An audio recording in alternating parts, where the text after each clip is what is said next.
The moment people hear the words prenuptial agreement, their first reaction is almost always the same. My parents paid for the house in full. If I ask my partner to sign a prenup, won't that hurt the relationship?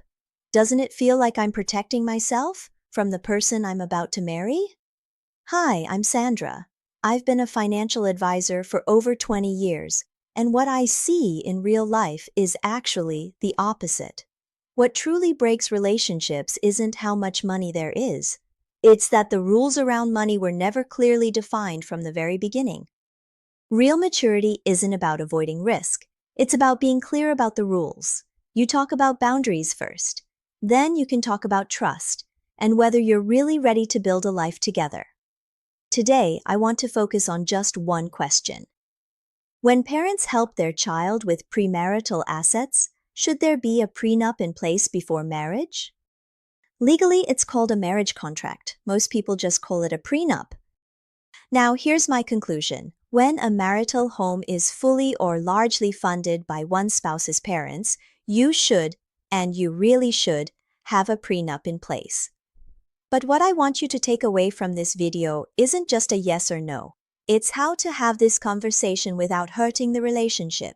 A lot of people will say, the property is in my name and I bought it before we got married. Isn't that clearly premarital property? Why would I even need an agreement? It sounds reasonable, but real life is rarely that simple. In many legal jurisdictions, there's a concept called the matrimonial home. Once a property is used as the couple's primary residence after marriage, its legal status may no longer depend solely on who paid for it or whose name is on the title. And over 10 or 20 years of marriage, that home is unlikely to stay exactly the same. You might sell it and move into a bigger place. You might renovate it using income earned after marriage, or during a tight financial period, you might refinance the home and later pay it off again. And this is where the risk really begins. Once premarital funds and income earned after marriage get mixed together and there's no prenup and no clear paper trail, things start to blur. After a few rounds of selling, refinancing, or reinvesting, if a divorce ever happens, it becomes very difficult for a judge to fully separate what was originally premarital property. The outcome is often very simple. Money that was once clear turns into something no one can fully untangle. So, at its core, a prenup isn't about protecting yourself from someone. It's about locking in the legal status of an asset. It's a clear legal record that shows where the money came from, often from one spouse's parents independently. Let me say something important here. I understand that people who are against prenups don't necessarily have bad intentions. A lot of that resistance comes from emotions, cultural background, or misunderstandings about the law. But if someone feels strongly uncomfortable with the idea of having clear rules at all, that's something both people should pause and think about, seriously. A prenup isn't about worrying about what might happen in the future. It's about setting clear boundaries, so intentions are clear and responsibility is taken seriously from the start. So why does the idea of a prenup feel so hard to bring up? Why does it feel like the moment you mention it, the marriage itself might fall apart? I actually see it the other way around. People who genuinely want to build a long-lasting marriage are often more willing to reduce the risk of worst-case scenarios right from the beginning. Let's look at this from a different angle. Without a prenup, when a marriage runs into serious conflict, the system itself can sometimes leave an unintended exit. When the relationship hits a wall, someone might think, "Fine, let's divorce. At least I can walk away with part of the asset funded by the other person's parents." Let me be very clear. This doesn't mean everyone thinks this way. But once the system makes that option available, it can influence decisions and patience at the most fragile moments. What a prenup does is close that door in advance. It doesn't encourage divorce, quite the opposite. It makes both people more aware that the only way to truly turn a house into a long-term home is to invest in the relationship itself. And that, to me, is the healthiest outcome for a marriage. When splitting assets is no longer an option, couples are more likely to focus on solving problems, aligning their values, and growing together. Another role a prenup plays isn't about suspicion, it's about filtering out unrealistic expectations. Let me put this very plainly. If someone enters a marriage with unspoken expectations about what they might gain if things don't work out, that expectation itself becomes a hidden risk in the relationship. And when money funded by parents enters the marriage, if the rules aren't clear from the start, that risk tends to get amplified when circumstances change. A prenup doesn't deny love. It closes the door on unrealistic fantasies early on. When the temptation to profit from divorce is taken off the table, it becomes easier for both partners to focus on what actually matters: how to face challenges together, work through differences, and build a family over the long term. I'm not saying people are naturally calculating. I'm saying the system we're in shapes how people behave.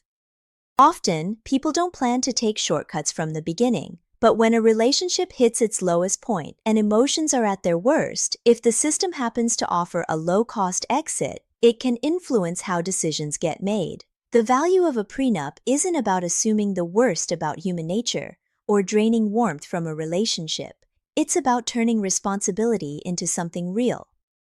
From a parent's point of view, there's another very common way of thinking. A lot of parents say to themselves, "This money is going to my child eventually anyway. Giving it earlier just feels like helping them out." And honestly, if the couple stays happy and everything goes well, none of these risks ever show up. But real life doesn't always go that smoothly. When problems really show up, parents' emotions and their sense of where they stand can easily get pulled into the couple's conflict, often at the worst possible time. And once someone says, "This money came from me. I gave it to my child," it usually makes things worse, not better.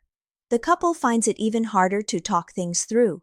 Parents feel hurt and caught in the middle, and in the end, everyone walks away feeling bruised.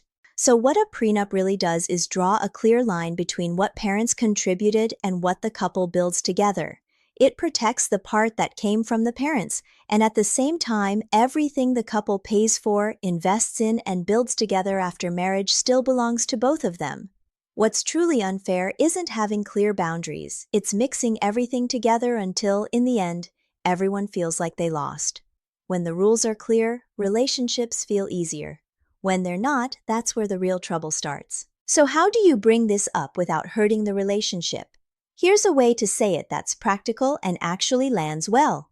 What you don't want to say is, "I'm worried something might go wrong someday." You could say it this way: "This money came from my parents, and I'm truly grateful for their support of our family. But as an adult, I believe this contribution deserves clear protection." It's a way of respecting their hard work. They hope that the worst-case scenario written into this agreement never happens.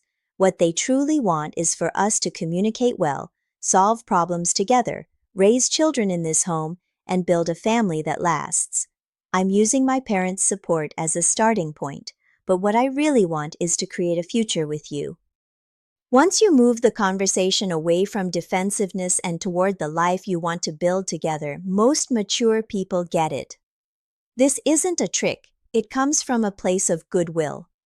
If someone becomes extremely uncomfortable with the idea of clear rules and shuts the conversation down, that's worth paying attention to. It may be worth asking, are they pushing back on the agreement itself, or are they more comfortable keeping things vague? So let's come back to the question we started with. When parents give premarital assets to their child, should there be a property agreement? In the situation we've been talking about, my answer is still the same: yes, and it really does matter. Don't test human nature with money, and don't rely on vague rules for a false sense of security. Not to guard against divorce, but to clarify boundaries, reduce risk, and enter a long-term relationship in a more grounded, mature way. I'll leave you with this: a strong marriage is built on understanding, trust, and clear financial boundaries. I'd love to hear what you think. Leave your thoughts below, and I'll see you in the next video.